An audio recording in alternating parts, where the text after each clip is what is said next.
Na Instagramu človek zapravi ogromno časa. Tako kot ni tipičnega uporabnika, tako kot ni tipičnega predstavnika družbe, tako mislim, da tudi ni tipičnega vplivneža. V družbi je največ povprečnežev, zato mislim, da je tudi, če to preslikamo na polje vplivnežev, je tudi tukaj največ takih, ki nimajo nobene zanimive teme, ampak se ukvarjajo zgolj s sabo.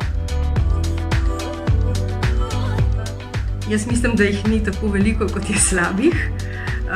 Krepi se ta občutek za vizualno podobo, za to, kaj je lepo, kaj je privlačno, kaj je ljudem všeč.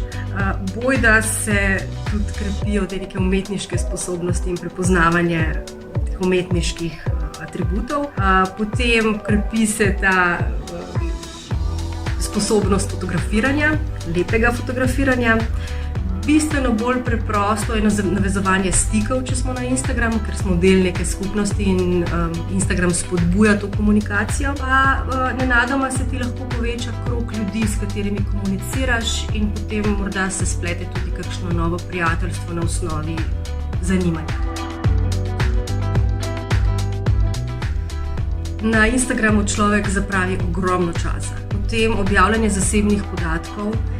Potem, če objavljajo uporabniki neprimerne slike ali kakšne neprimerne objave, ima lahko to negativne posledice na njihovo življenje izven spleta. Pogost je tudi ta občutek, ki ga spodbuja Instagram, da nekaj zamujaš ali pa da imaš občutek manj vrednosti. Obseden lahko postaneš z všečki, ves čas gledaš, koliko je všečkov ali rastejo, se sekiraš, če jih je premalo, in na ta način iščeš samo potrditev, kar ni pravi način za delovanje v življenju.